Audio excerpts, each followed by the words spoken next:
Patrick Chan has a lot going for him. He's been accepted with early enrollment to the University of Toronto Faculty of Arts and Science. He's starting a skating academy. He's still earning money through skating and has become a brand ambassador for companies such as RBC.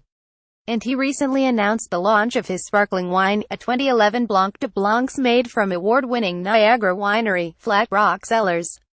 But he still has one big toto on his agenda: win Olympic gold at the Pyeongchang Games. Barring something unforeseen, the upcoming games will be the 26-year-old's third and final Olympics. And although he's a three-time world champion, a two-time Grand Prix final champion, three-time, four continents champion and a nine-time Canadian national champion, the Olympic gold has eluded him. Yet when I spent some time with Chan this past summer Toronto, he was pumped to check off a different goal, throwing out the first pitch at a Toronto Blue Jays game at the Rogers Centre. While he prepared for the first pitch, I talked to Chan about the pressures of performing on the athletic stage and what life after sport looks like for him. Is being a figure skater lonely? PC. I spoke to Jonathan Taves once in Sochi. We were in the cafeteria and it was the highlight of these games. He came up to me and the first thing he said was, "I have so much respect for you figure skaters because you have nobody to fall back on. I have a goalie, a defenseman to fall back on if I mess up, if I lose the puck and it gets stolen away. So, it is a huge mental game. I worked with a sports psych a lot last season leading up to this season, noticing that I went into the last two games fearing the competition, rather than enjoying and just being eager. It's like the first pitch today. I'm eager to throw the pitch. I'm a little nervous but the excitement takes over the fear." Does that mindset manifest itself in other areas of your life? PC. Yeah, because in order to get to a state of mind when you're competing where you're chill and excited and confident in what you're about to do, you have to be confident about your life and who you are and your philosophies and your ideas. You find you have better, more active discussions with your friends about life and sport and life after sports. It's natural. It's something that happens when you get older. It's nice to skate with that level head. How much of your time is spent preparing mentally in comparison to physically? PC. More of what I do is off the ice than on the ice now, honestly. I spend a lot of time now not with my sports psychologist officially but reflecting on what I do and also letting go sometimes. I noticed my approach to this Olympic run is very different. Last time I was micromanaging everything. What I was eating, how much I was sleeping, to the point I was so scared when I got to the Olympics.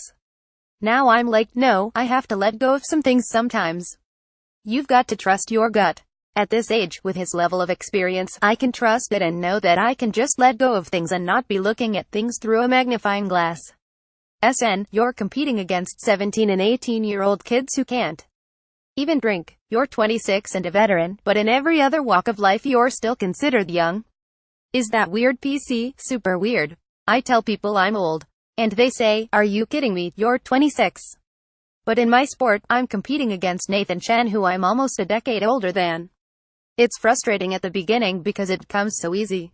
When I'm 17 I look back and think I didn't process what I'm doing on the ice. I was just feeling.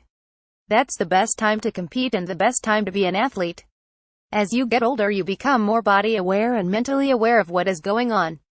You put expectations and pressures, so that changes. You're adding so many aspects to competing now, so I have to train myself to suppress these thoughts and stop running a million miles an hour mentally and focus on one thing or two things." Are there reminders for you that they are so young? PC. TV shows I've talked to them about, or just life. I can't even have a conversation with them about what's life after skating because they are in skating. They've just begun that journey where I am on the latter end of it. I'm looking forward to that. I relate really well to individuals who have a career and explore other adventures outside of skating. That to me is fascinating. That's just a natural path that you take when you get into your mid-20s.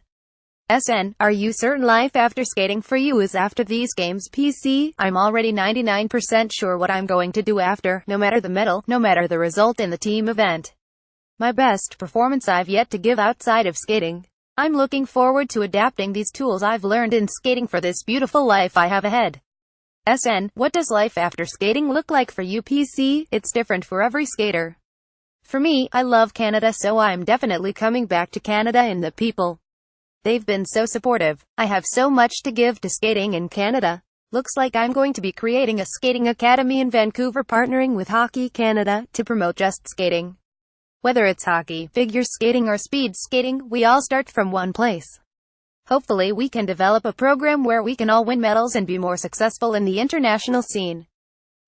Can you see the influence of figure skating in the NHL? PC, we already have figure skaters in the NHL. Jeff Skinner, who plays for the Hurricanes.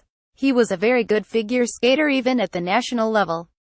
Of course, Sidney Crosby, Patrick Kane. I worked with Sidney Crosby's skate coach Andy O'Brien. He would talk to me about basic skating skills and I see it adapted to Sid's skating. I'll be watching highlights and I'll be like, man, that's a move that I did, that's really cool. I see it in hockey a bit more in the younger generation. Their respect for figure skating is a bit more than it used to be when I was just starting. Because we are some of the best skaters in the world, we just don't have the size that hockey players have. You train in Michigan but you often come back to Ontario. What differences between Canada and the USA have you noticed? PC, I've had this conversation with many skaters, American and Canadian. Number one is attitude. The attitude is different in the US. I feel like in Canada there is more of a sense of community and more of a sense of, I'll take the shirt off my back to help you because you're my neighbor. There is not many of us, right? So each and every Canadian is very special. We know that we're part of the greater good and the world doesn't revolve around us, and I love that. The minute I drive across the border I already feel the energy change. Talking to the customs officers is different. There is just a sense of respect and everyone is humble in their own way. Sounds like you could have a run at politics in your post-skating future. PC, laughs maybe. I have a good idea of how lucky we are to be growing up in Canada. With everything that is going on in the United States, with the elections and how those turned out, it's cool to step back and see the comparison. If you're American and you live in America, you only see it one way. But it's cool for me to be Canadian to see both very different countries on the same continent. All I can say is, I'm proud to be Canadian. At times, we've had a bit of an inferiority complex. PC, sure. Do you think our athletic success has helped to change that? PC, it's cool to go on the Olympic stage and know that we are the ambassadors of the movement of Canadian pride. I feel it all started in Vancouver, which is where I started. So, I've been growing with the country in the amateur world. The amateur world is really making headway in earning respect and earning notoriety for being the best in the world on the athletic stage. When you walk away from the amateur world of competitive skating, what do you want to communicate to your fans? PC, thank you for liking me for who I am, not just for my skating. My skating brought me to a level of being well known in Canada, but I've grown up having trained in the US. I haven't lost my roots in Canada thanks to the little reminders again when I come home. People thanking me for what I do and for representing Canada in the world stage.